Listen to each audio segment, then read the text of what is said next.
ini kan begitu peradaban balapan semua. Kaya. Normal orang ingin kaya, tapi sekarang orang yang dicari apa? Shortcut untuk bisa cepat kaya. Kenapa judi online itu susah sekali? Karena banyak orang ingin cepat kaya. Bukan berarti mereka tidak tahu bahwa judi itu tidak boleh, tapi sekarang orang dikejar-kejar, dituntut segera kaya, dituntut segera hebat. Ya, peradaban kita, peradaban cepat. Karir juga begitu. Kalian ingin segera kerja, segera meningkat, segera. Jadi kadang-kadang lupa bahwa ada norma, ada adab, ada etika. Yang penting naik pangkat. Dengan kalian tidak sabar, pingin langsung aja to the point saja lah. Tidak bisa kita ingin sukses lupa proses.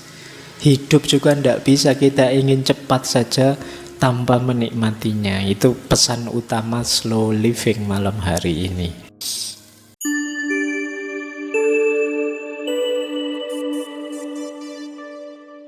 Assalamualaikum warahmatullahi wabarakatuh.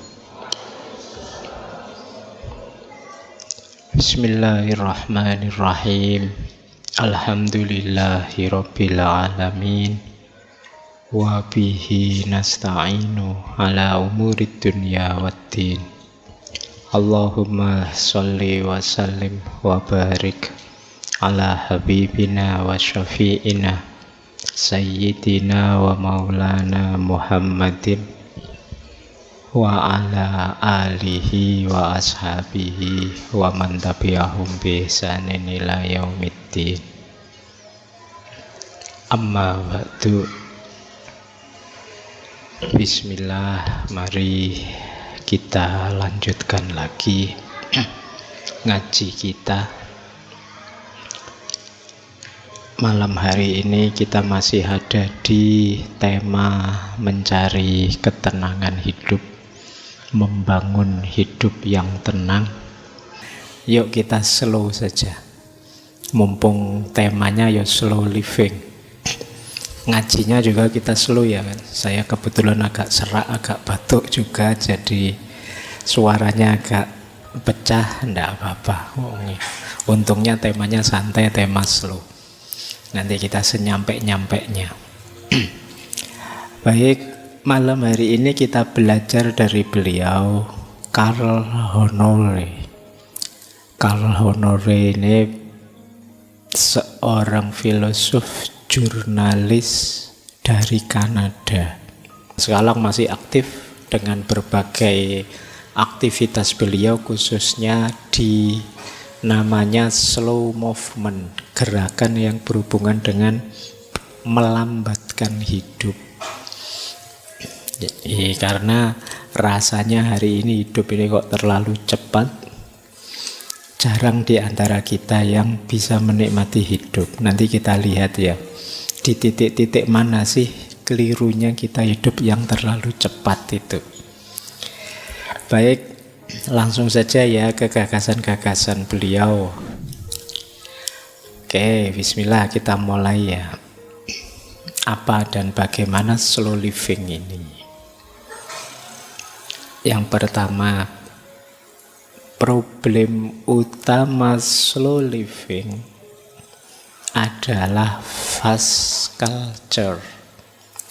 Fast culture itu budaya hidup inginnya serba cepat.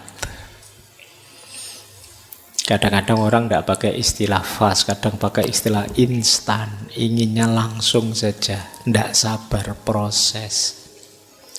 Semua hal dicari bagaimana cepatnya.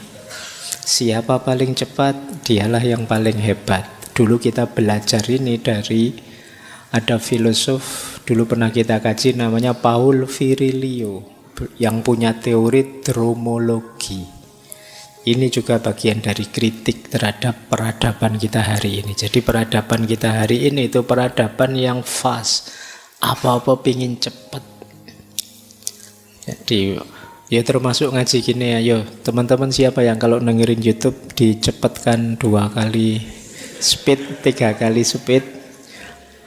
Itu kan kalian tidak sabar, pingin alah langsung aja lah, to the point saja lah. Kalau sekarang kalian disuruh baca buku juga males, alah pak langsung intinya apa gitu aja loh. Terus kamu tanya ChatGPT, kamu googling dan lain sebagainya. Jadi kamu apa-apa ingin serba cepat. Nanti kita kaji ya, apa sih negatifnya? Ya tentu saja ada positifnya, cepat itu kan jadi efektif. Tapi apa sih negatifnya kalau kita apa-apa pengen cepat? Coba kita lihat wajahnya peradaban kita hari ini. Makan, kita kan pengen cepat saja. Apalagi mahasiswa, anak kos. Apa ada yang sekarang mau repot-repot masak? Nggak ada. Sebagian besar ya andalanmu paling GoFood. Sekarang ke warung saja kan males toh, mending GoFood saja. Pengen cepet, simple, dan yo kamu bukan penjelajah juga, nyoba menu ini. Pokoknya kalau seleranya itu yo itu terus berhari-hari, berminggu-minggu, berbulan-bulan. Kamu bukan penikmat makanan. Transportasi apalagi. Orang tidak bisa menikmati perjalanan, pokoknya pinginnya segera sampai di tujuan. Betapa ngamuknya kalian kalau macet. Betapa sumpeknya kalian kalau perjalananmu tertunda, terganggu. Transportasi. Kereta api tidak ada apa-apa, ditambahi kereta api cepat misalnya. Itu pun masih lebih cepat. Nanti mungkin ada lebih cepat lagi, lebih cepat lagi. Jadi kita tidak betah berlama-lama menikmati proses. Inginnya cepat. Belajar, apalagi belajar. Sekarang buku tips and trick itu bertaburan sudah. 6 jam menguasai bahasa Inggris. Jadi kamu mesti nggak kuasai, kamu beli itu sudah. Pingin cepat, lagi mana orang bisa ngobrol menguasai bahasa dalam waktu 6 jam. Tapi kan begitu. Jadi sehari bisa ngaji Al-Quran. Misalkan ini zaman saya dulu ngaji itu ndak secepat itu. Masih ada alif, ba, ta, a, i, u, ba, bi, bu, an, in, un, ban, bin, bun. Jadi tidak sekedar bisa ngaji, tapi bisa apa ya, kalau bahasa saya, menikmati rasanya huruf satu demi satu. Tidak sekedar bisa membunyikan. Jadi ini dalam belajar kita selalu begitu. Hari ini pengen serba cepat. Alah pak, ngapain capek-capek baca buku, ngapain capek-capek kuliah, ngapain capek-capek. Kamu pengennya langsung saja. Makanya dulu waktu kita belajar di sesi taklim muta'alim itu, padahal syaratnya orang belajar, syaratnya orang berilmu itu kan tulus zaman. Butuh waktu yang panjang, butuh proses. Tidak bisa tiba-tiba kamu pinter. Jadi ini salah satu ciri betapa hari ini peradaban kita, peradaban yang ingin cepat saja. Akhirnya kalian sekarang mulai males mikir, kamu wakilkan ke laptopmu, ke gadgetmu. Coba kalian perhatikan laptop gadgetmu itu kan kamu cari yang RAM-nya berapa sekarang? Sudah sampai berapa RAM itu? 32 sudah ada ya. Giga mungkin sudah ada, lebih cepat lagi. Jadi mungkin kamu nutul belum nyambung sudah muncul gambarnya, mungkin besok bisa begitu. Nah itu hari ini semua ingin cepat. Berita juga begitu, cepat-cepatan. Yang terjadi kapan, di mana sudah muncul, bahkan peristiwanya belum ada, hoaxnya kamu bikin duluan. Bahwa hari ini kan begitu peradaban, balapan semua. Kaya. Normal orang ingin kaya, tapi sekarang orang yang dicari apa? Shortcut untuk bisa cepat kaya. Kenapa judi online itu susah sekali? Karena banyak orang ingin cepat kaya. Bukan berarti mereka tidak tahu bahwa judi itu tidak boleh, tapi sekarang orang dikejar-kejar, dituntut segera kaya, dituntut segera hebat. Ya, peradaban kita, peradaban cepat. Karir juga begitu. Kalian ingin segera kerja, segera meningkat, segera. Jadi kadang-kadang lupa bahwa ada norma, ada adab, ada etika. Yang penting naik pangkat. Kesehatan juga begitu. Di kalian tidak sabar momong dirimu, ingin cepat saja. Disuruh banyak makan sayur, ya kamu beli saja obat, pil, apa yang mengandung sayur-sayuran. Kan begitu. Disuruh banyak makan buah, ya kamu nyarilah apa yang di dalamnya ada ekstrak buah. Kamu tidak betah untuk mengikuti prosesnya. Itu problem besar kita hari ini. Bahkan sekarang hiburan itu tak kasih tanda kurung streaming itu. Dulu kamu nonton sinetron itu ya seminggu sekali kan. Seri ini wah bersambung itu minggu depan. Tapi sekarang kamu tidak betah begitu. 16 seri ya kamu tonton sekali tenggak dari pagi sampai malam. Kamu tidak betah, ini bersambung masih besok ya ndak. Kamu tidak kuat nunggu itu. Kamu pingin cepet saja. Apa lagi? Di situ saya tulis lagi personal branding. Personal branding itu ya kamu ingin cepat terkenal. Maka kamu bikin konten ini itu yang heboh, kamu pusing tiap hari mikir bagaimana caranya saya viral. Diikuti banyak orang, itu personal branding. Itu situasi kita hari ini, mencari pasangan. Ayo siapa yang ikut daftar di itu situs-situs cari jodoh yang jenis-jenis itu, ayo nyari pasangan. Itu kan maunya cepet saja. Nah, kamu ndak betah, iyo normal saja mbok, iyo nyari teman dulu, pendekatan dulu, lihat-lihat dulu. Ndak, ya segera saja Pak, mau sama mau lanjut, ndak cocok ya ganti, kan kamu pinginnya begitu. Skill baru juga begitu. Jadi kamu pingin bisa ini, bisa itu, tapi kamu males mengikuti prosesnya. Termasuk perbaikan diri, ngatur dirimu. Kamu tidak betah. Jadi saya masih ingat ada satu syair dalam bahasa Arab dulu waktu saya di pondok sering dikutip, yang bunyinya tarjun najata walam tasluk masalikaha innas safinata la tajri alal yabasi. Engkau mengharapkan sukses tapi tidak mengikuti jalan-jalannya, proses-prosesnya. Padahal sesungguhnya perahu itu tidak bisa berjalan di atas tanah yang kering. Jadi kalau kamu ingin sukses nyebrang, ya kamu harus punya perahu tapi juga ada airnya, sungainya. Kalau kering ya tidak bisa. Ini sebenarnya sindiran bahwa tidak bisa kita ingin sukses lupa proses. Hidup juga tidak bisa kita ingin cepat saja tanpa menikmatinya. Itu pesan utama slow living malam hari ini. Baik, kita lanjutkan. Karl Honore ini beliau terinspirasi oleh dua hal. Yang pertama, beliau terinspirasi oleh seorang penulis dari Italia namanya Carlo Petrini. Sekitar tahun 1984 beliau ini dan teman-temannya membuat gerakan namanya slow food. Gerakan slow food ini protes terhadap fast food. Kalian kenal ya istilah fast food? Itu saat itu mau didirikan McDonald di kota Roma. Jadi Petrini dan kawan-kawan protes. Ada banyak muatan protesnya. Gerakan ini nanti menginisiasi macam-macam slow-slowan, macam-macam, nanti ada slow fashion, slow parenting, slow.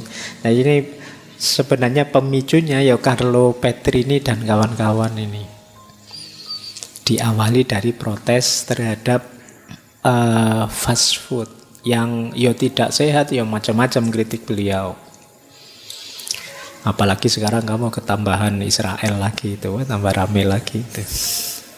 Nah, jadi ada 4 prinsipnya slow food, Petrini dan kawan-kawan. Jadi, singkatannya slow memang. Slow itu sustainable, local, organik, dan whole.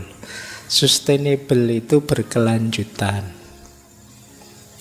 Maksudnya apa? Yuk kita makan makanan yang diproduksi dengan cara menghormati lingkungan, melindungi keanekaragaman hayati, menjaga keseimbangan ekosistem. Jadi makanan yang peduli lingkungan. Yang kedua lokal. Lokal itu makanan yang berasal dari sumber lokal. Warung-warung lokal, produsen-produsen kecil di daerahmu masing-masing. Kalau di Jogja ya angkringan, mungkin ada warung Tegal dan lain sebagainya. Itu kan yang lokal-lokal. Ini dalam rangka ya pemberdayaan masyarakat juga. Ini biasanya antitesisnya fast food, karena fast food itu biasanya makanan-makanan jenis global. Dan biasanya juga kan harganya agak mahal. Saya tidak yakin kalau level-level kalian ya langgannya di sana. Kalau angkringan depan itu saya masih percaya kalian langgan di situ. Jadi kalau urusan yang lokal aku percaya kalau kalian. Cuma kalau yang sustainable ini harus lebih diperhatikan lagi. Terus organik. Jadi makanan yang diproduksi tanpa bahan kimia. Dan whole. Whole itu dijaga benar keutuhan gizinya. Termasuk nanti misinya Petrini dan kawan-kawan, yuk makanan tradisional yang diwariskan oleh nenek moyang kita, itu biasanya lebih nyambung dengan kesehatan kita, DNA kita, selera kita. Mari kita hidupkan lagi. Cuma ya itu tadi, hari ini banyak di antara kita yang makan itu asal makan saja, ingin cepat selesai tugas makan itu sehingga tidak bisa menikmati, milih beli saja, milih pesen saja. Dan yang buka-buka di sekitarmu mungkin ya tidak yang berkarakter slow ini. Jadi tiap hari ya kita akhirnya fast food yang kita makan. Baik, nanti ada uraian lebih panjang. Inspirasi kedua, Carl Honore ini mengalami sendiri. Jadi ini kesadaran muncul satu ketika saat beliau mau beli buku cerita untuk anaknya. Jadi Honore ini biasanya sebelum tidur itu membacakan cerita untuk anaknya. Saya tidak tahu ya, di kita tidak, budaya membacakan cerita itu tidak populer. Kalau saya dulu di kampung, meskipun saya di desa, sebelum tidur entah bapak atau ibu mesti dongeng. Kalau di barat kan membaca. Kalau di kampung saya dulu, zaman saya kecil dulu, dongeng memang cerita. Dongeng apa saja, mulai kancil nyolong timun lah, mulai apalah itu. Pasti malam sebelum tidur. Saya tidak tahu generasi kalian ngalami itu apa enggak. Kalau tidak, boleh dilatih, dibiasakan untuk anakmu besok. Jadi bagian dari quality time kalian dengan anak-anak kalian itu waktu sebelum tidur.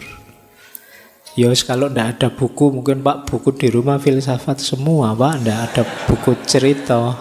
Ya kamu dongengin saja, tapi dongeng anak-anak ya, jangan dongeng drakor apa dongeng yang aneh-aneh. Jadi dongengin dia, itu masuk.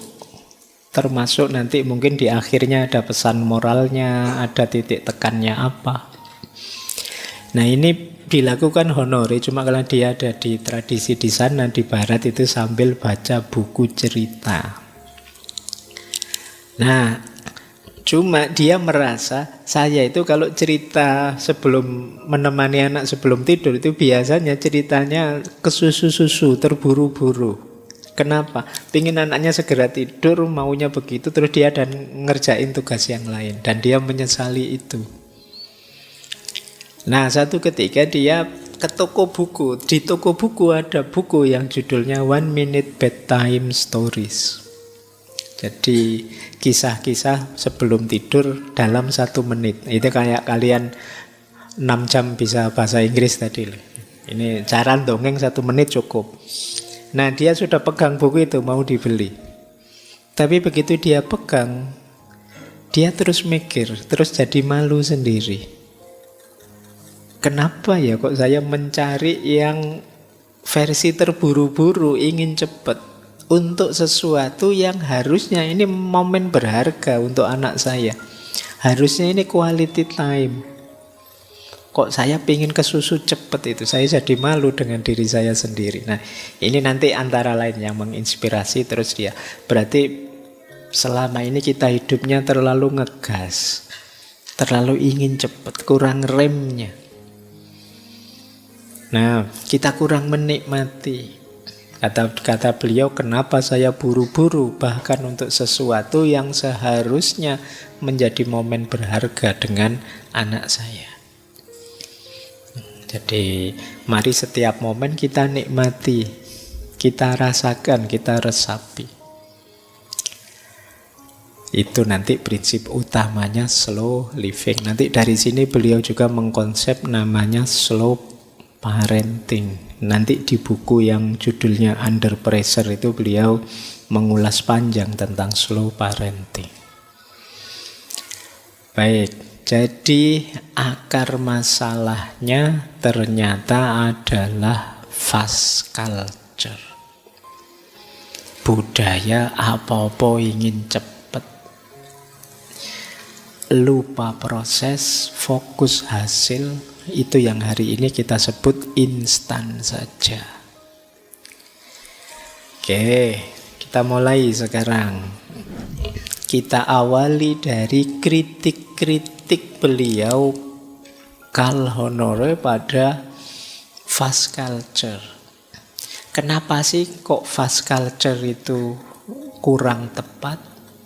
Kritik pertama, fast culture itu seringkali lebih menurunkan kualitas hidup. Obsesi terhadap kecepatan sering membuat kita tidak menikmati hidup. Kita lebih fokus pada kuantitas bukan kualitas. Kalian kuliah misalnya, targetmu kan tercepat, terbaik. Dan terbaik itu IPK. Ini kuantitas. Jadi bukan saya kuliah biar pinter, jadi orang berkualitas, menguasai ilmu ini itu kan tidak jadi targetmu. Targetmu itu ya pokoknya pada waktunya 4 tahun pas ya lulus, kalau bisa sebelumnya, kemudian IPK-nya harus yang paling tinggi. Targetmu target kuantitas. Orang yang dikejar waktu, yang model fast itu tentu saja dia tidak menikmati kuliahnya. Kenapa? Tiap hari pikiranmu adalah gimana caranya nilai tinggi, gimana caranya cepat lulus itu terus. Jadi mungkin nanti setelah kamu lulus baru kamu sadar, iya ya saya 4 tahun kuliah itu ngapain saja ya kemarin, rasanya kok gak dapat apa-apa selain ijazah dan gelar. Ya meskipun tidak kebalikannya, jangan merasa kalau begitu saya kemarin kuliahnya santai-santai bolos terus, bener ya Pak, enggak. Ya sangsoyo. Nanti ada rumusnya slow living itu. Tapi kita sering mengukur sesuatu yang seharusnya berhubungan dengan kualitas tapi secara kuantitas saja. Kita males capek-capek neliti wataknya orang ini kayak gimana. Ya sudahlah, lebih gampang dilihat dia cara berpakaiannya bagaimana, dia punya tato apa enggak dia. Kita lebih suka yang seperti ini. Lebih melihat kuantitas daripada kualitas. Ini efek fast culture. Ya kalau mengamati wataknya kan lama Pak. Kalau harus bergaul lama dulu, kalau meneliti kedalaman batinnya, ya sudah lama dilihat saja biasanya. Cara ngomongnya sopan apa enggak, bajunya pakai baju takwa apa pakai jin apa pakai. Nah, itu cara kita selama ini. Kenapa dituntut cepat? Akhirnya apa? Karena ingin selalu cepat, kita melewatkan pengalaman-pengalaman berharga. Kita jalani, tapi kita kan ingin segera selesai. Akhirnya tidak bisa menikmati. Kamu lupa dulu punya teman ini, punya teman itu yang asiknya seperti ini. Kalau ngobrol dengan yang teman yang ini, itu tegangnya begini. Kalau ngobrol, kamu tidak bisa menikmati itu. Oke, karena kamu terpacu oleh tadi hal yang ingin kamu raih secara cepat. Maka kata Honore, kadang-kadang fast culture itu membuat hidup kita dangkal. Kita seperti robot autopilot, jalan saja pokoknya. Kita tidak bisa menikmati. Misalnya kalian ngaji malam hari ini, itu ya mungkin fokus. Saya ingin segera laporan ke teman-teman bahwa malam ini saya hadir ngaji. Terus kamu fokus. Lupa kamu akhirnya tidak menikmati. Kamu sibuk nyari angle yang tepat untuk foto. Kamu sibuk. Jadi fokusmu ke situ. Tidak bisa menikmati enaknya kopi yang dibuat teman-teman takmir. Tidak bisa melihat kiri kanan temanmu, mungkin ada yang luar biasa dan lain sebagainya. Jadi fast culture membuat kualitas hidup kita menurun. Kita jadi dangkal. Kenapa? Kita tidak menghayati, tidak mendalami hidup kita. Kita seperti mesin, seperti robot yang jalan begitu saja. Yang kedua, kritiknya kesehatan jadi taruhan. Budaya serba cepat membuat orang kelelahan, stres, muncul banyak tekanan untuk produktif. Jadi banyak orang burnout. Burnout itu ya sudah nyalanya hilang, habis kayak lampu kehabisan minyak. Karena apa? Kerja terus. Tidak ada ruang untuk istirahat, tidak ada ruang untuk kita santai-santai. Kita jadi kayak mesin, bukan kayak manusia. Itu efek kedua. Nanti ada istilah namanya hustle culture. Jadi hustle culture itu budaya kita, cara hidup, cara berpikir kita yang menuntut untuk kerja keras terus. Orang itu hebat kalau sibuk terus. Tidak peduli waktu, tidak peduli kesehatan. Kalau ada orang bilang saya sibuk ini, wah luar biasa kamu. Masih muda sudah sesibuk itu rasanya bangga. Jadi mengagungkan kerja keras sebagai sesuatu yang ideal. Nah, coba cek ya, kalian gaya hidupmu seperti ini apa tidak. Jadi ciri-cirinya hustle culture itu yang pertama, kerja tanpa henti. Membuatmu kayak tadi lampu kehabisan minyak, kamu kelelahan, stres terus, mentalmu geser sudah. Kerja terus. Yang kedua apa? Pingin produktif terus. Kamu merasa kalau tidak produktif, kamu tidak berharga. Itu yang disebut toxic productivity. Menjadikan produktivitas sebagai ukuran utama bahwa kamu berharga. Maka kamu terus jadi kelelahan. Kemudian mengglorifikasi kelelahan. Lelah, kurang tidur itu menunjukkan berarti saya ini orang yang penting, saya ini orang yang sibuk, saya ini. Itu kamu glorifikasi, Pak.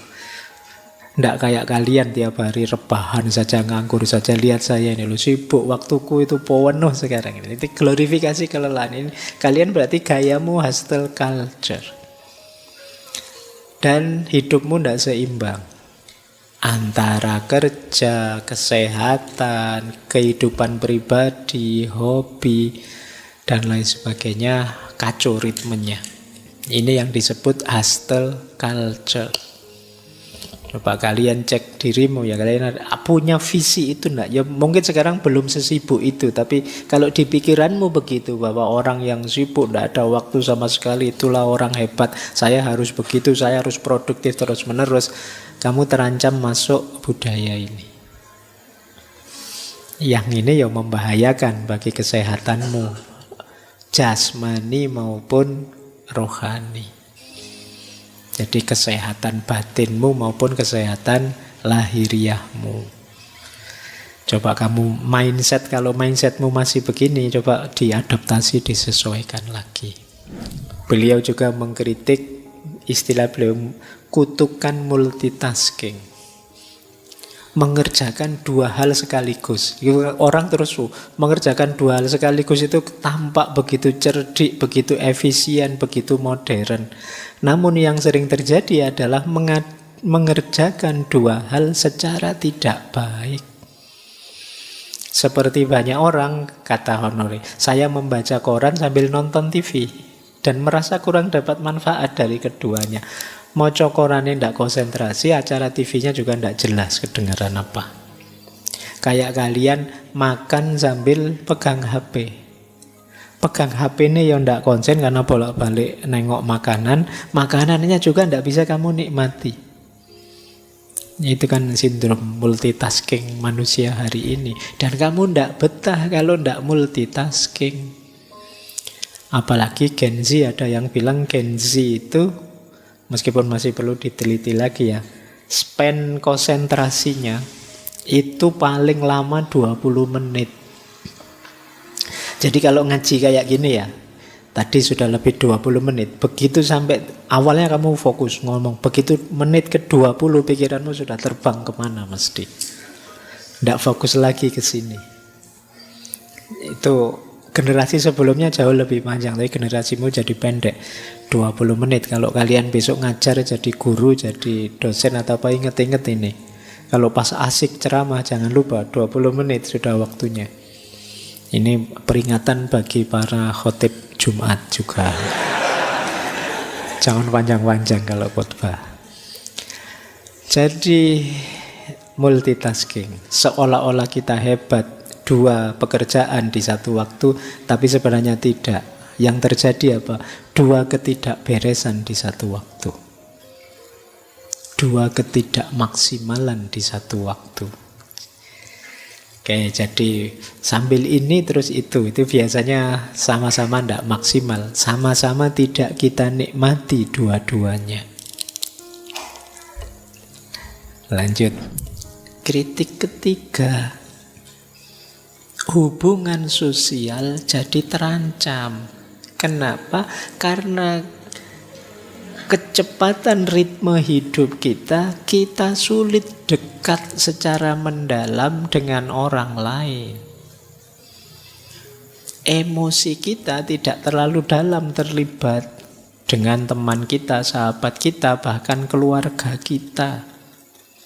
Karena tugas-tugas yang banyak, kerja yang banyak, sampai di rumah pun, bahkan mungkin sama bapak ibunya, sama anak istrinya, tidak bisa dekat. Di rumah juga sibuk mikir kerjaan. Akhirnya kan kadang-kadang ya ngumpul sih di rumah, tapi dengan gadgetnya masing-masing, asik, tidak saling peduli. Makan bareng sih, tapi sambil makan ya nonton HP-nya sendiri-sendiri. Itu yang di dalam rumah, apalagi yang di luar rumah. Saya tidak tahu anak-anak hari ini, anak-anak kecil itu yang jarang ketemu teman-teman tetangganya kiri kanan itu yo, kalau siang main apa, kalau sore main apa, mesti nanti larinya ke gadget. Ya syukur dia masih sekolah, mungkin di TK-nya, di PAUD-nya masih ketemu teman, tapi di luar itu ya gadget pasti. Nah, jadi hubungan sosial terancam. Kualitas hubungan antar manusia jadi dangkal. Kita tidak saling dalam, maka kita sulit berempati. Jadi kita sulit merasakan yang dirasakan orang lain. Selama ini kita yang dipikir diri kita saja. Kritik ketiga. Kritik keempat. Kata Honore, yang kita sebut cepat itu tidak selalu sama dengan efisien. Kadang-kadang cepat itu malah masalah. Karena cepat akhirnya kualitasnya jadi kurang. Karena cepat ada yang kelewatan keliru. Teman-teman ngerti sendirilah kalau kerja sambil kesusu-susu itu kan mesti ada saja kurangnya. Maka hati-hati dengan slogan lebih cepat lebih baik.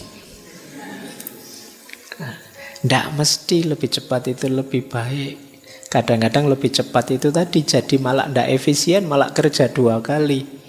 Akhirnya kita malah menyesal ini, alah kemarin ngapain aku kok kelewatan yang tadi, kok tidak hati-hati yang tadi, itu karena terlalu cepat. Jadi ini kecepatan tidak sama dengan efisiensi dan tidak berarti lebih cepat pasti lebih baik. Ada lagi yang kelima, beliau mengkritik fast culture itu sering mengabaikan ritme alami hidup. Alam semesta ini termasuk manusia ada ritmenya. Ayo kita pahami, iya kita harus tahu kapan kita kerja, tapi juga harus tahu kapan istirahat. Kapan kita evaluasi, kapan kita refleksi. Anak-anak juga ada ritmenya, orang dewasa ada ritmenya, setiap makhluk ada ritmenya. Begitu kita kacau ritme kita, putus ritmenya, pasti tidak seimbang. Pasti kemudian ada masalah dalam hidup kita. Jadi nanti slow living itu tidak sekedar lambat, tapi sebenarnya mengembalikan lagi ritme alami ini. Yang kemarin-kemarin kita terlalu cepat. Baik, kita lanjutkan karena masih banyak kritiknya. Konsumerisme. Jadi peradaban hari ini dicirikan oleh konsumerisme. Kenapa konsumerisme? Ya kita ingin belanja, ingin membeli, ingin banyak uang demi memenuhi ini itu. Dan untuk bisa memenuhi keinginan konsumen kita, ya kita harus kerja keras, kita harus terus-menerus. Jadi hari ini kita sulit membedakan antara kebutuhan dengan keinginan. Ini 2 hal yang berbeda. Makan itu kebutuhan, makan enak itu keinginan. Pakai baju itu kebutuhan, pakai baju yang bermerek itu keinginan.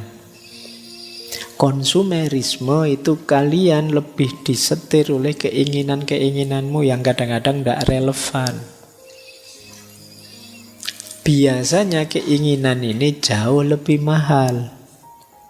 Maka untuk bisa memenuhi keinginanmu, kamu perlu kerja keras. Kamu perlu melakukan multitasking tadi. Kamu perlu cepat melakukan ini itu biar segera melakukan yang lain, biar dapat uang banyak, biar bisa memenuhi keinginan-keinginanmu. Jadi peradaban konsumerisme membuat kita ingin terus belanja. Dan untuk itu kita perlu biaya, dan untuk banyak biaya kita perlu banyak kerja, bila perlu lembur, bila perlu lupa istirahat, dan seterusnya. Jadi lingkaran setannya di situ. Jadi kita, pokoknya hidup kita hari ini kan hidup untuk belanja. Kerja untuk belanja, kan kerjaanmu tiap hari buka Shopee, buka Tokopedia.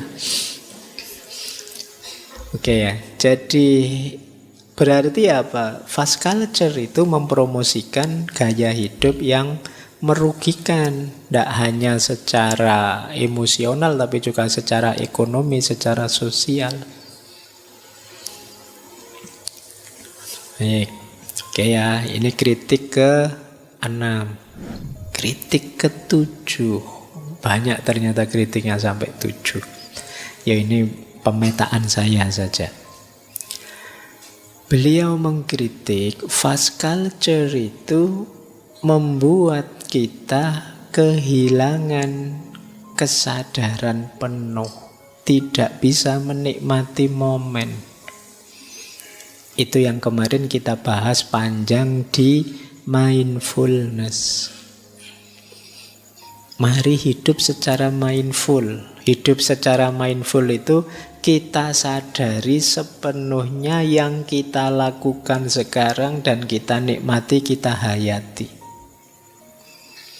Apa saja yang kita lakukan. Mungkin duduk di masjid ini mengikuti ngaji. Mungkin nanti setelah ini kalian sambil baca buku atau sambil nonton TV atau sambil ngobrol dengan teman atau nongkrong di angkringan. Nikmatilah setiap momen, rasakan, hayati. Itu akan membuatmu lebih bahagia. Sementara selama ini kita sering hidup seperti saya bilang tadi, rutin saja, autopilot saja, tidak menikmati. Biasanya kalau pagi sarapan itu, ya sudah diulang lagi sarapan itu tanpa kayak orang tidak sadar. Misalnya kalian biasanya sarapan roti, sudah beli roti sak kotak berapa gitu. Meskipun kadang ya dimakan 2-3 terus jamuran. Iya Bang. Nah, itu kamu tiap pagi begitu, terus akhirnya kamu kan rutin itu. Begitu rutin autopilot, kamu tidak menikmati. Pokoknya pagi mandi, kayak robot itu kan, terus habis mandi ganti baju, setelah itu duduk, ngambil roti, terus makan, setelah itu makan. Jadi tidak ada kesannya sama sekali. Kenapa bisa begitu? Fast culture. Kalian dikejar-kejar oleh peradabanmu untuk segera menyelesaikan ini itu, untuk segera produktif ini itu. Padahal misalnya kalian sadari, kalian nikmati, hidupmu kan akan jauh lebih membahagiakan tanpa harus mengorbankan yang harus kalian tuju tadi. Jadi kan tujuanmu tetap bisa tercapai meskipun kalian menyadari sepenuhnya dan menghayati apapun yang kalian lakukan. Jadi fast culture menjauhkan kita dari menikmati hidup. Karena jauh dari menikmati hidup, kita juga tidak merasakan kebahagiaan. Padahal harusnya kita itu sudah bahagia, tapi kita tidak ngaku bahwa kita bahagia, wong kita tidak pernah menikmati hidup kita. Yo, akhirnya kita tidak bersyukur. Akhirnya tiap hari mengeluh. Jadi padahal nasibmu itu jauh lebih baik dari banyak sekali orang yang lain. Itu pun kalian tiap hari mengeluh. Karena ini tadi, kamu tidak mindful. Kamu tidak menikmati detik per detik hidup. Oke ya, jadi inilah kritik-kritik dari Carl Honore terhadap fast culture. Yang ini harus dicarikan solusinya. Solusinya apa? Itulah nanti yang kita sebut slow living. Baik, ambil nafas dulu, istirahat dulu ya, boleh. Nanti dianggap tidak menikmati kalau ngomong terus 2 jam. Mari kita nikmati momen kita malam hari ini biar kita bersyukur.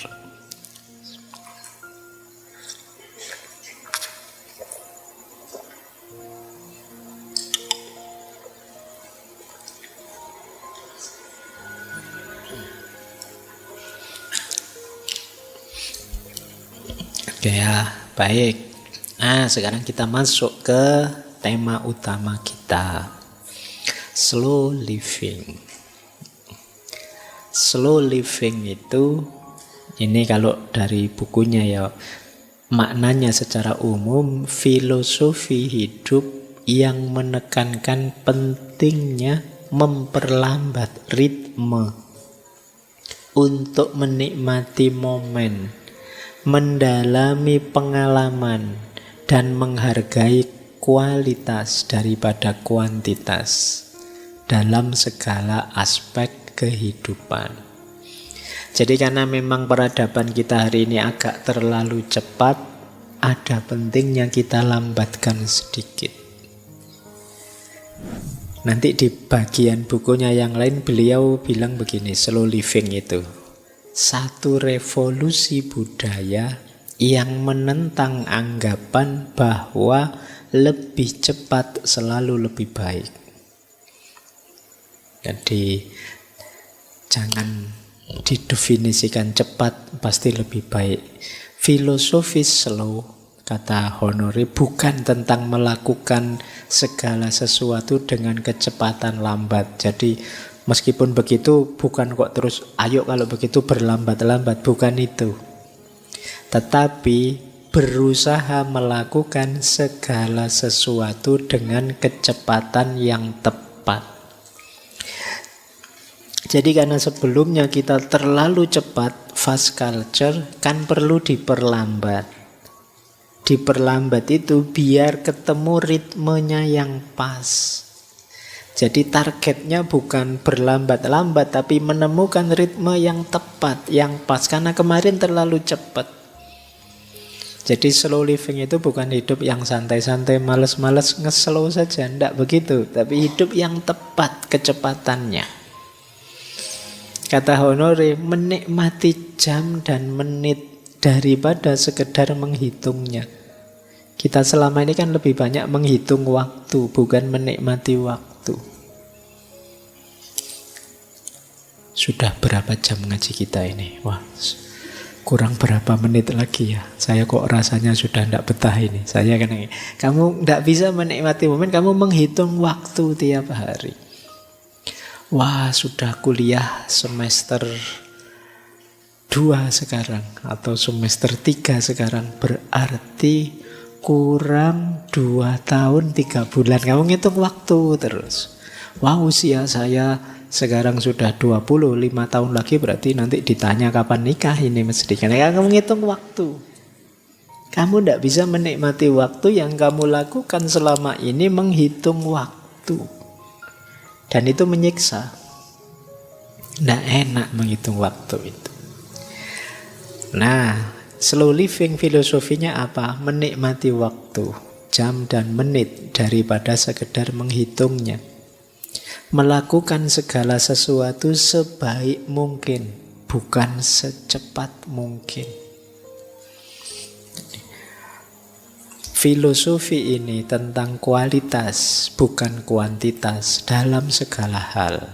Mulai dari pekerjaan, makanan, hingga mengasuh anak. Jadi ini beliau ingin semacam revolusi. Yuk manusia mulai ngerem, manusia mulai melambatkan diri. Jangan terlalu cepat, terlalu ambisius, itu merusak.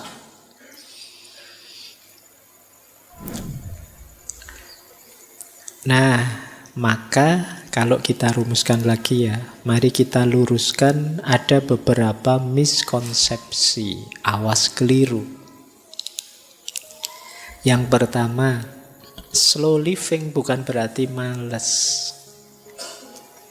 Awas keliru ya, karena kadang-kadang kalian memaknai slow Pak, makanya saya tidak lulus kuliah sampai semester 14, tidak apa-apa Pak, saya slow prinsipnya Pak, bukan itu. Jadi slow itu lebih hidup efektif, mengalokasikan waktu untuk hal yang memang fokus, yang memang prioritas, yang memang cocok.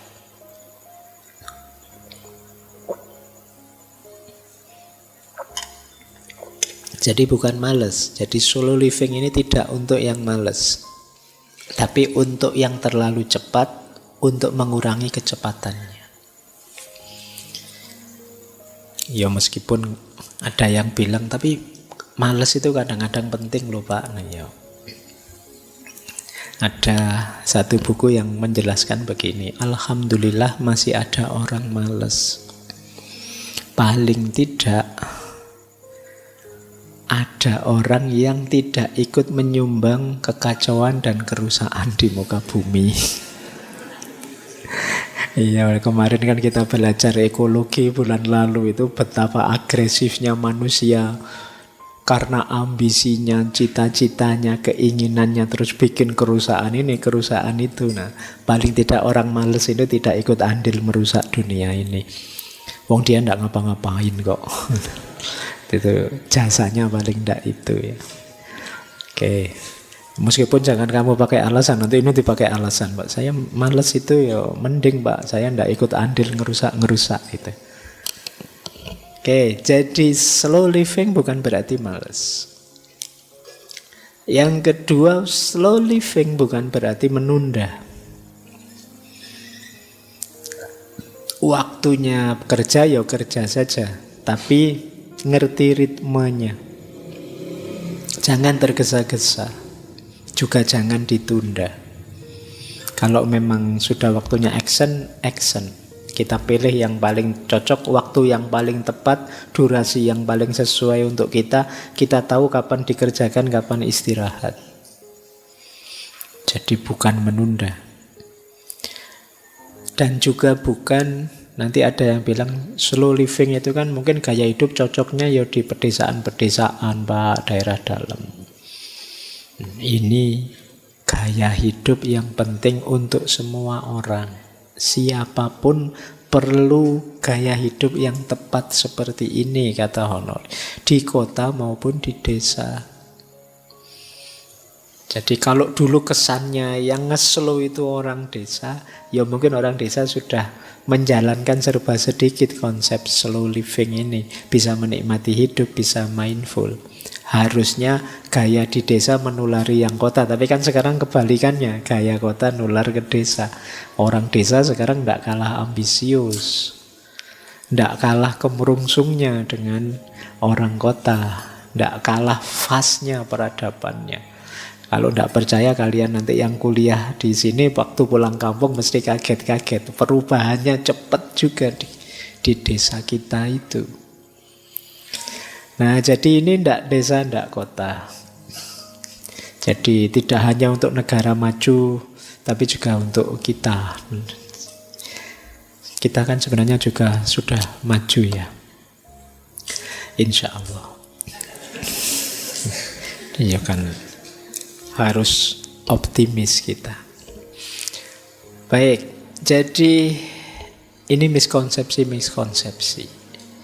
Banyak yang salah paham terhadap slow living. Bukan malas, bukan menunda-nunda, juga bukan cocoknya di pedesaan saja. Oke, kita lanjutkan. Sekarang prinsip-prinsipnya. Dari buku-bukunya Honore, kalau saya simpulkan, setidaknya ada 10 prinsip pokok dari slow living. Jadi kalau kalian ingin hidup yang slow, perhatikan 10 ini. Yang pertama, kesadaran. Yang tadi kita sebut mindful tadi. Mari hidup secara sadar. Untuk yang pertama ini ya kita banyak belajar misalnya dari Socrates tentang self-awareness, tuntutan untuk mengenali diri, menyadari diri. Siapa aku? Apa kelemahan-kelebihanku? Aku tipe orang yang seperti apa? Ini kesadaran-kesadaran diri. Di situ nanti kita bisa ngukur, oh saya mampunya sejauh ini. Kalau kerja fisik seperti ini ya saya bisanya yang selevel ini dan seterusnya. Jadi ini yang pertama, kesadaran. Yang kedua, keseimbangan. Jadi slow living itu seimbang. Jangan fokus nyari kesenangan fisik saja, lupa kepuasan batin kita. Atau mengejar ambisi kepuasan batin saja, lupa kesehatan fisik kita. Harus seimbang. Pikiran, mental kita, jasmani kita, rohani kita itu harus seimbang. Semuanya kita urusi dengan baik. Jadi kalau dalam agama ditambahi lagi ya dunia ya akhiratnya. harus seimbang. Ini kunci kedua. Jadi kalian merasa, Pak, saya ritmenya tepat, Pak, tapi kamu yang diurusi hanya urusan kesenangan materi saja, ya masih belum seimbang. Prinsip kedua, keseimbangan. Kemudian prinsip ketiga, kualitas di atas kuantitas. Awas jangan keliru, kuantitas itu untuk mendukung kualitas.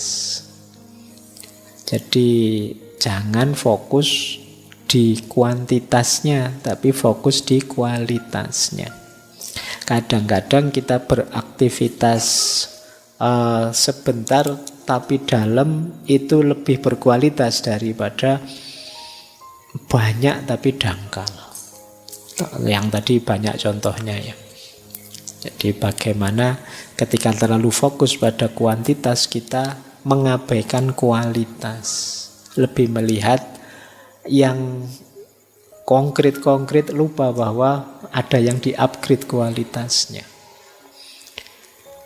Kemudian menghargai proses bukan hanya hasil. Ya tadi rumusnya tadi ya sudah saya sebut. Apa-apa itu ya ada prosesnya, tidak ada yang instan. Kali yang ini apa saja ada prosesnya. Apapun itu, kuliah kah, belajar kah, menikah kah, hidup bermasyarakat kah, ada prosesnya. Mungkin kalian kemarin kaget misalnya baru dari kampung masuk ke Jogja, selama ini hidup di rumah saja sih, tidak pernah bermasyarakat, yang bermasyarakat orang tuamu. Sekarang kamu mandiri harus bermasyarakat sendiri. Itu mungkin ya kaget. Tapi ada proses. Jangan drop dulu, ada prosesnya. Yang baru nikah mungkin juga kaget. Kemarin hidup sendiri, sekarang bersama ada pasangannya. Itu mungkin ya penyesuaiannya panjang, ada proses. Jangan baru nikah 2 hari sudah sambat nyari konsultan. Belum, yang membayangkan sakinah mawaddah warohmah ya tidak bisa instan. Ada prosesnya. Beradaptasi dulu, sering menyesuaikan dulu.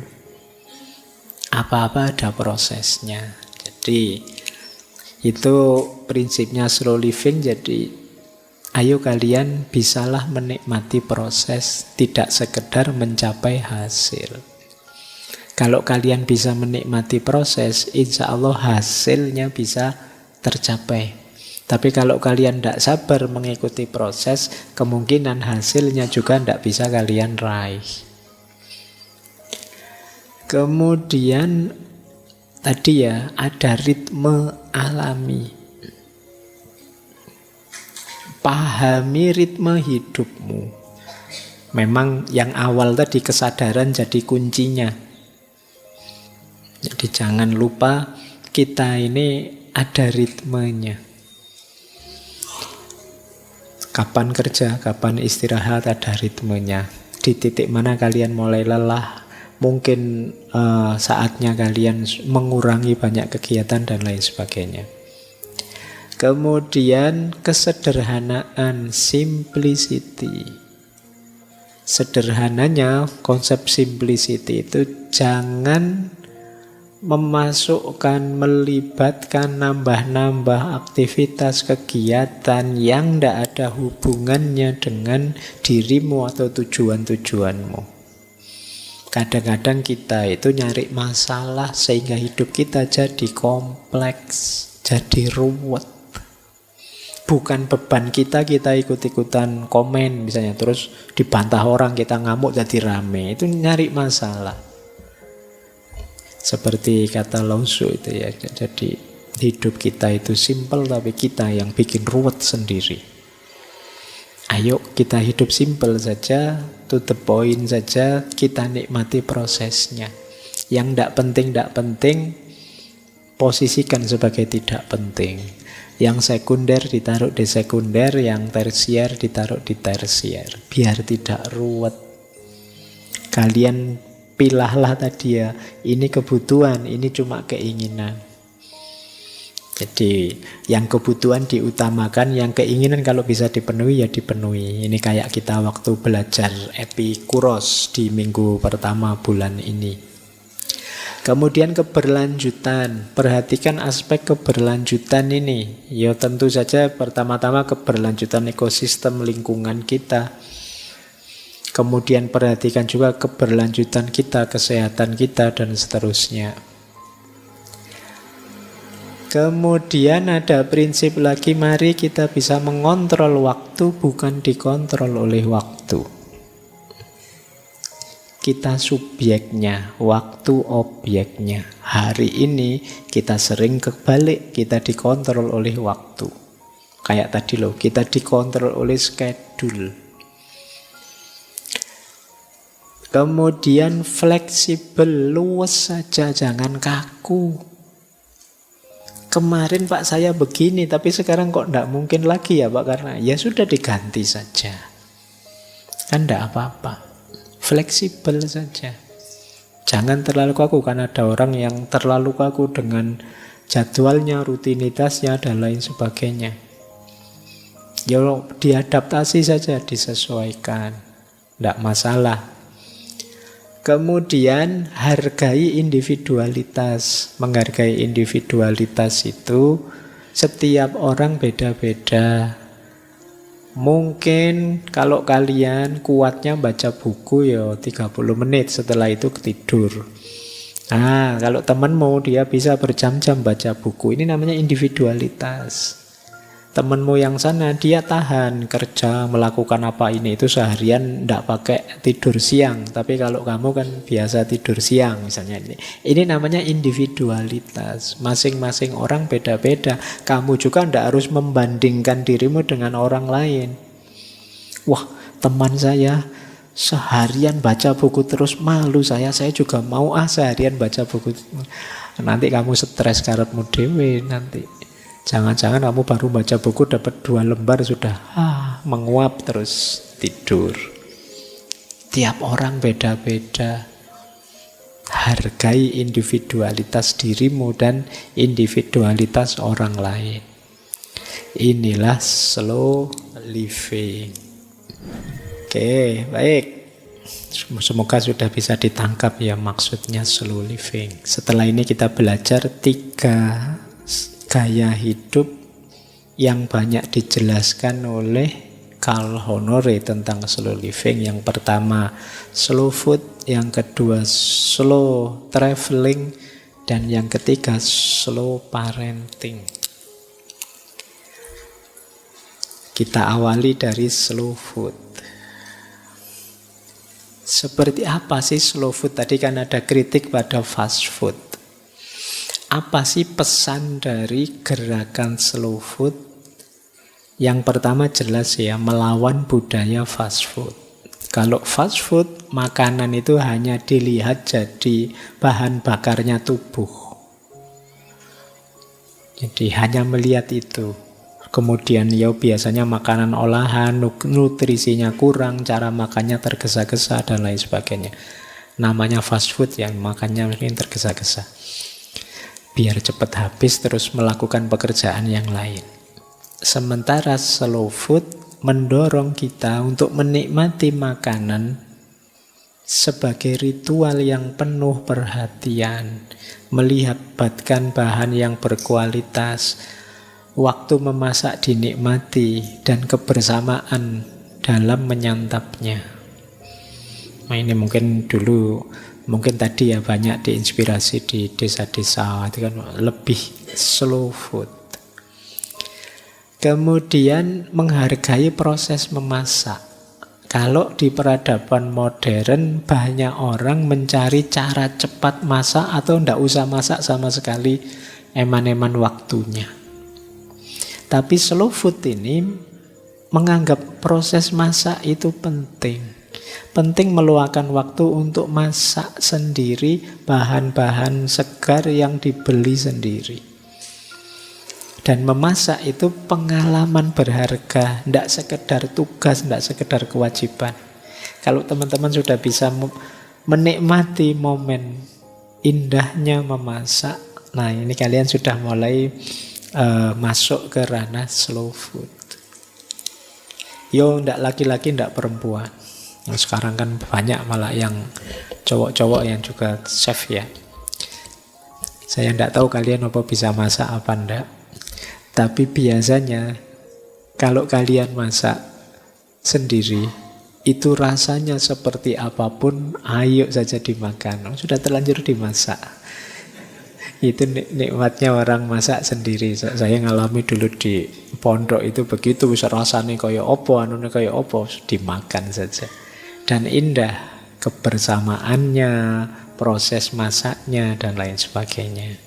Yang kedua, slow food itu punya visi tadi ya, bahan makan yang lokal dan berkelanjutan.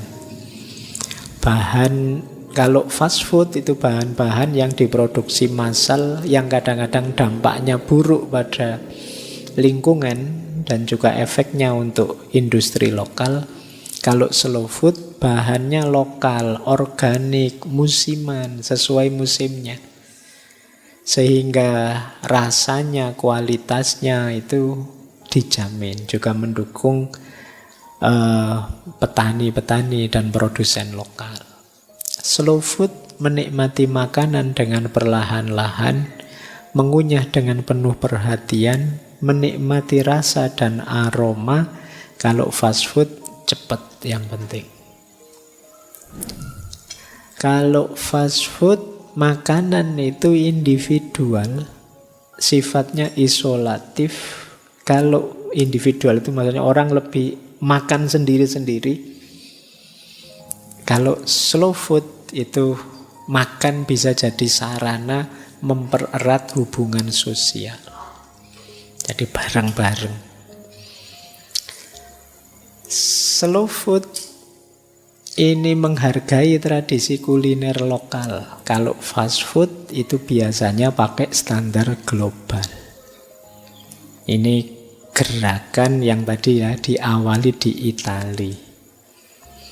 Kalau yang dikagumi oleh Carl Honore itu tradisi kuliner itu ya Italia dan Perancis. Itu mereka kalau makan itu ada ritualnya sendiri yang mungkin kalian melihatnya agak ribet, tapi itulah bagian dari menikmati makanan.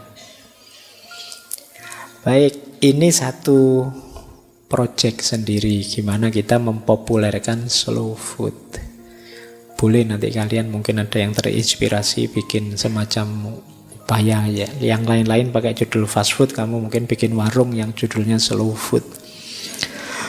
Nanti masaknya lama ndak apa-apa, dinikmati. Jadi nanti kalau pelanggannya nggak pakai lama ya, oh ndak bisa, di sini slow food.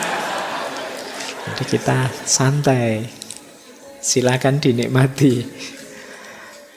Baik, ini yang jadi fokusnya owner. Yang kedua, slow travel. Ini tadi yang kok transportasi traveling itu. Banyak di antara kita yang melakukan perjalanan tapi tidak bisa menikmati perjalanan karena orientasi cepat tadi. Maka beliau menawarkan semacam slow travel. Slow travel itu fokus juga pada proses, tidak hanya tujuan. Kalau fast travel itu yang dilihat biasanya tujuannya, gimana caranya nyampe cepat ke sana. Tapi kalau slow travel itu menikmati proses perjalanannya, menikmati pemandangannya, menikmati ketemu banyak orang, berinteraksi banyak orang, menikmati momen kesendirian, lihat pemandangan pinggir jalan. Ini namanya slow travel. Kalau kalian di jalannya terburu-buru, segera ingin sampai di tujuan, itu kan kalian tidak peduli sekelilingmu ada apa, yang di pikiranmu pokoknya tujuan saja. Tapi slow travel itu bisa menikmati perjalanan. Dan mungkin ini penting hari ini, apalagi di tengah situasi tambah macet. Itu kalian harus bisa menikmati perjalanan. Mungkin waktu macet itu momenmu untuk lihat kiri kanan, menikmati pemandangan. Ada orang ngamuk, ada orang stres, ada orang itu. Oh, beda-beda ya manusia itu. Ini slow travel. Kemudian slow travel itu biasanya karena menikmati perjalanan lebih santai. Sementara yang fast travel itu bisa stres karena jadwalnya ketat. Ini mungkin kalian kalau misalnya ada touring kemana itu yang jadwalnya ketat sekali, jam 8 sampai jam 9 ke sini, terus jam 9 terus, jadi kalian baru di tempat rekreasinya baru santai-santai. Kelompok dari sini dipanggil, silahkan kumpul di bisnya, sudah ditunggu. Itu kan kamu kesusu-susu terus. Tidak bisa menikmati. Kamu terus stres, wah khawatir ketinggalan bisnya, khawatir tidak bareng sama temannya.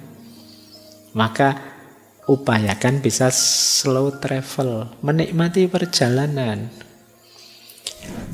Kemudian slow travel itu biasanya lebih ramah lingkungan, kata Honore. Kendaraan-kendaraan yang lebih cepat itu biasanya lebih boros BBM-nya.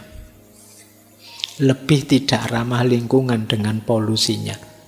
Coba cek slow travel yang lebih lambat. Pakai sepeda, jalan kaki, kereta zaman dulu itu ya lebih nikmat. Slow travel. Zaman saya kecil dulu masih banyak orang mungkin jualan ya, yang pakai sapi itu, yang ada keretanya, terus sapinya jalan kadang antar kabupaten pelan-pelan di. Saya dulu kalau ke sekolah sering gandol orang yang bawa sapi itu. Sekarang tidak ada, saya jarang ya.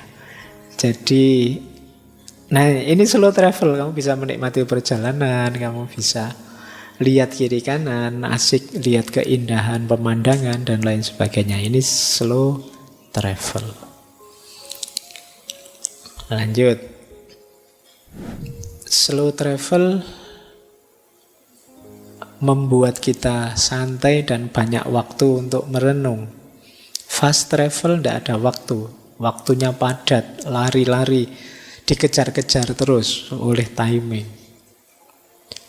Dan slow travel biasanya lebih ramah untuk ekonomi lokal karena orang menghabiskan waktu lebih panjang, menginapnya di penginapan-penginapan lokal, restoran keluarga, souvenir kerajinan tangan dan lain sebagainya itu lebih lokal. Kalau yang fast travel biasanya ya industri pariwisata besar, global dan lain sebagainya. Jadi ini ranah kedua yang banyak dikritisi oleh Karl Honore. Kita kan tiap hari melakukan perjalanan tapi kita jarang menikmati jalan. Kita biasanya dikejar-kejar oleh tujuan. Lanjut. Sekarang slow parenting.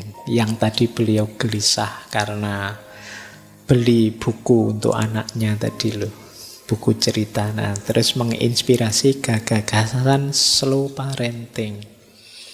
Apa yang harus dilakukan dengan slow parenting? Yang pertama, banyak orang tua hari ini yang membebani anaknya dengan berbagai aktivitas. Yo sekolah, yo les, yo olahraga, kursus ini itu.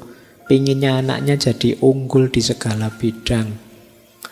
Dari 7 pelajaran, yang lain 999, yang 16 saja itu terus anaknya diamuk, dikursuskan, dianukan. Ini banyak sekali beban yang diberikan pada anak-anak.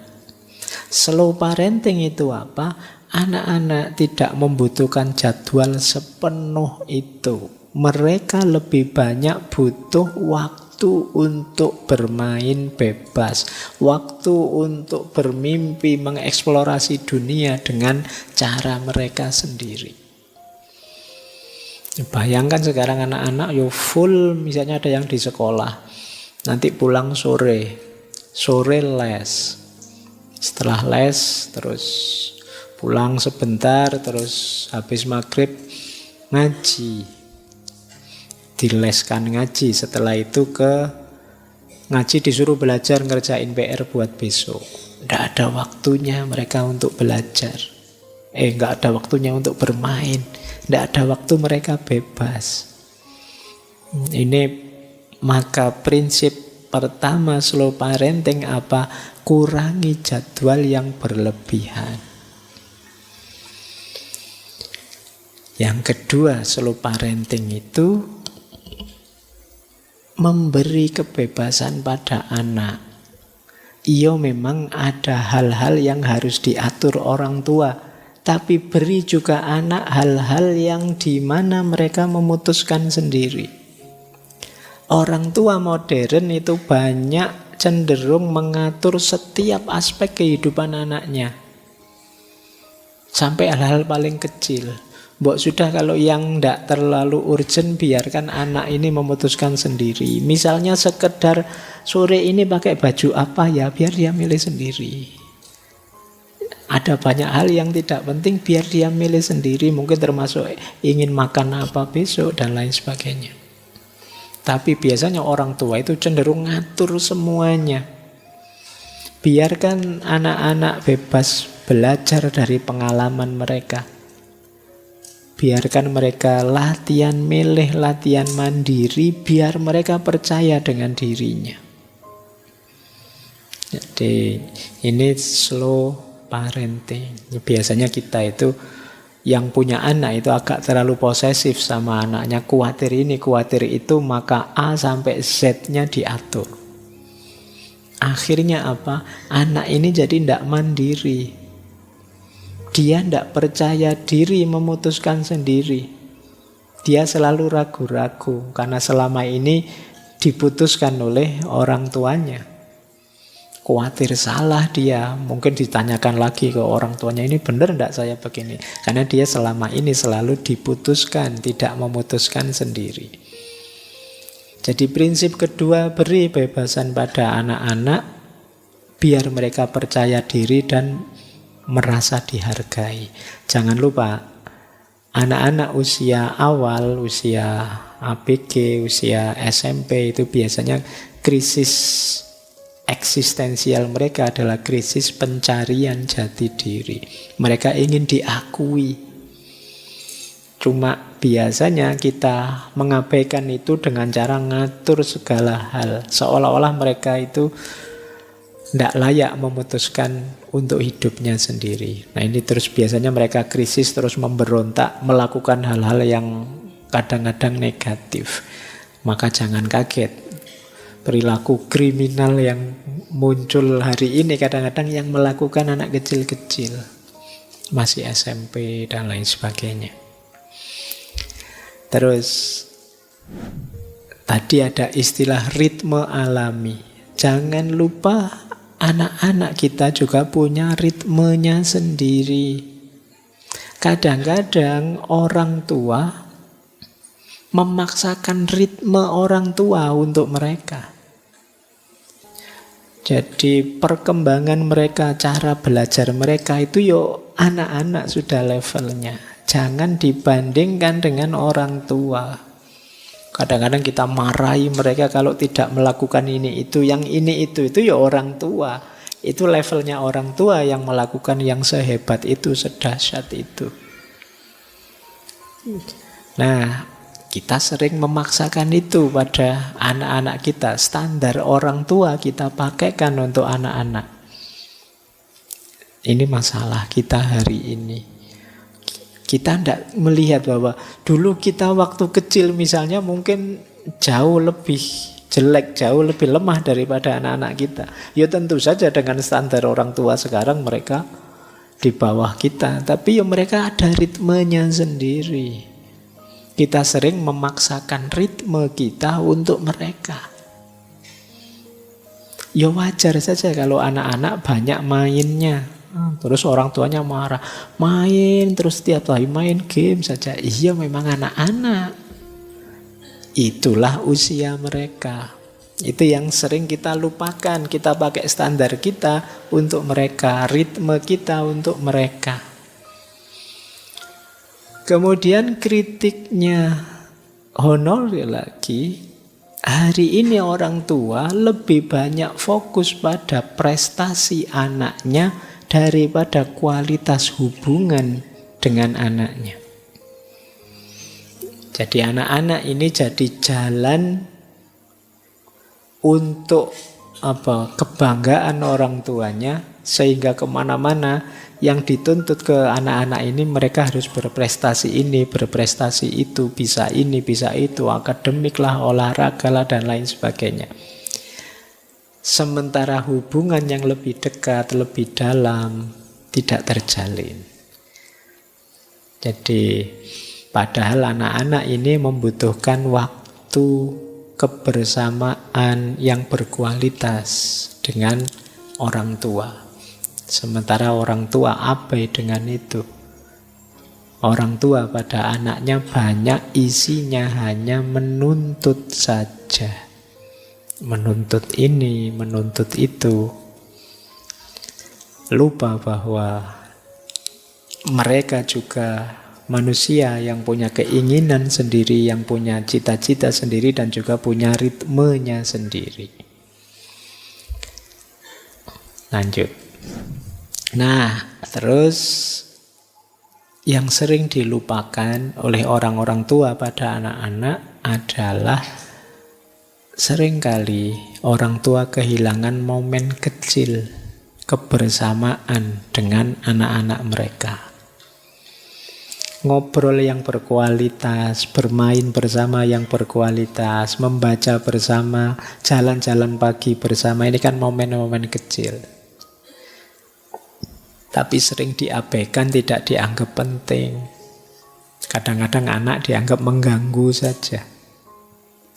Nah, ini penting ya teman-teman. Saya tahu sebagian besar belum punya anak yang hadir malam hari ini, tapi ini jadi peringatan buat kalian besok.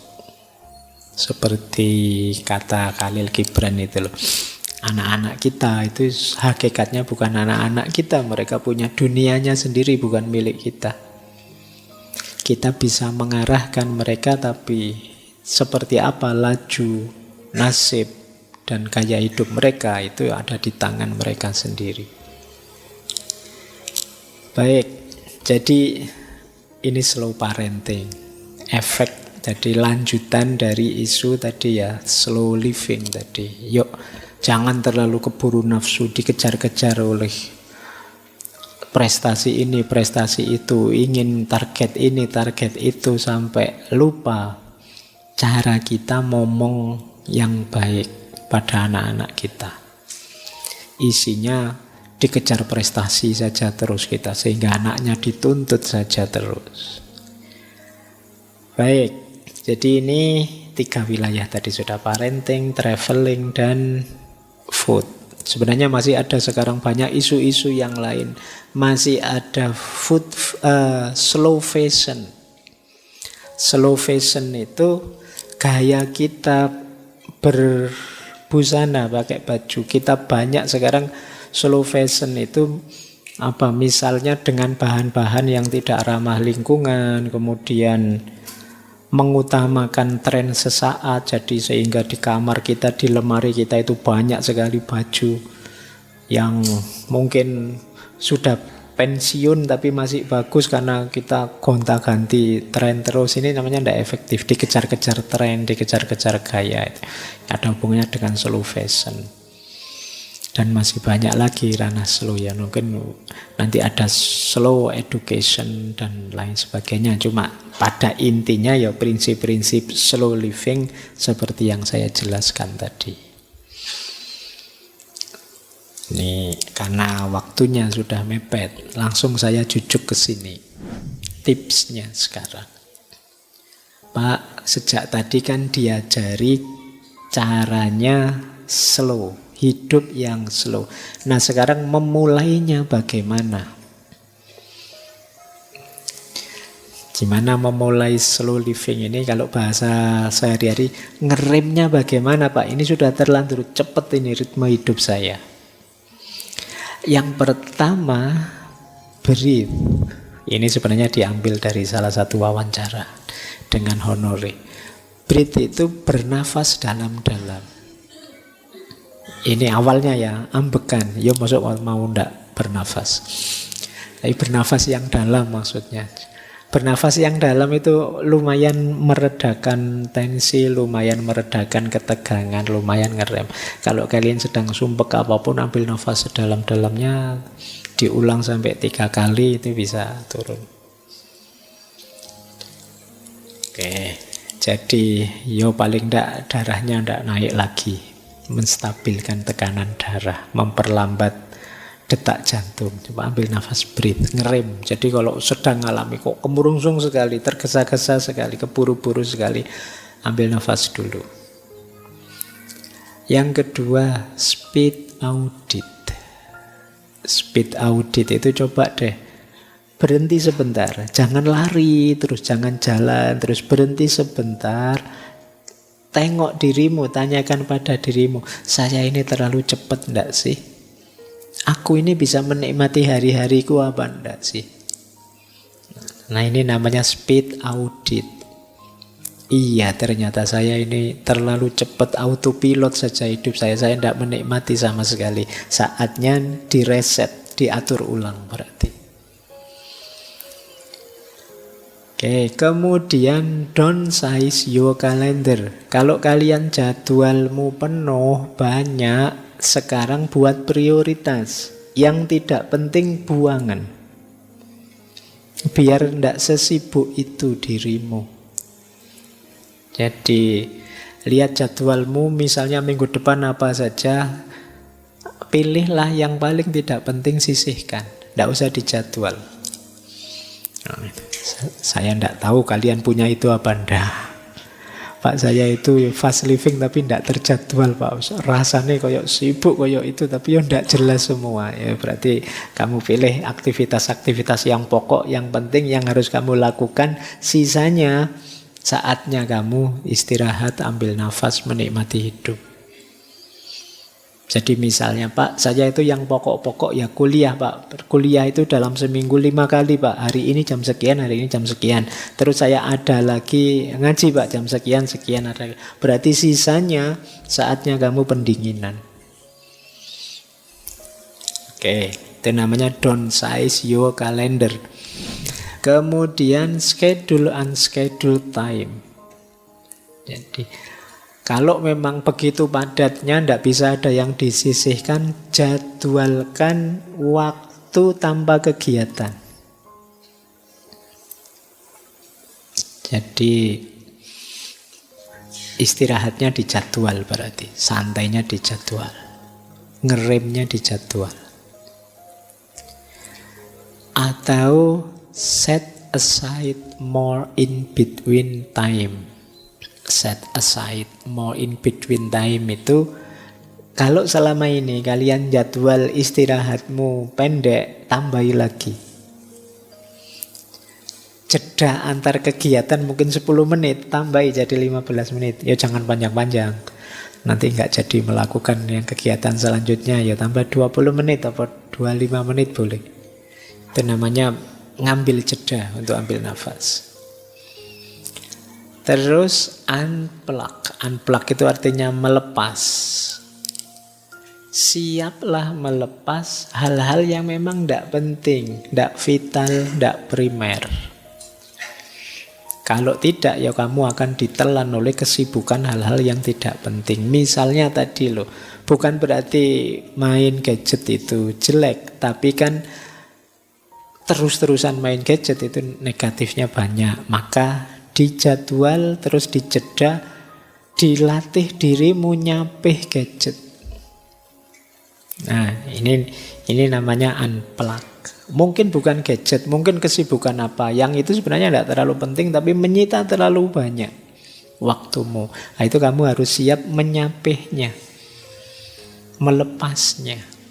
Karena kalau kamu tidak bisa itu, ya tetap kamu rasanya sibuk sekali tapi tidak ada hasil apa-apa, cuma dapat lelah saja. Dan yang terakhir, lakukan, ini istilahnya ritual yang mendukung perlambatan. Itu kalau di Honore dicontohkan antara lain merajut. Ini mungkin untuk teman-teman yang putri ya. Ngerajut itu melatih kesabaran, melatih pelambatan. Berkebun juga begitu, membaca, termasuk masak, termasuk melukis. Ini melatih jiwa kita agar gampang cooling down. Jadi agar lebih tenang, lebih sabar, lebih stabil. Itu bikin ritual-ritualmu sendiri. Mungkin kamu mau bikin dengan cara ngaji kah, zikir kah, wirid kah, boleh. Bikin acaramu sendiri. Yang acara ini jenis slow. Yang tidak butuh keburu-buru, yang bisa kamu nikmati. Jadi mulainya dari mana boleh kamu awali dari sini. Setelah itu kemudian baru masuk ke konsep-konsep besar tadi. Slow food, slow parenting, slow traveling. Dan kamu slowkan semua aspek-aspek hidup yang kemarin terlalu cepat.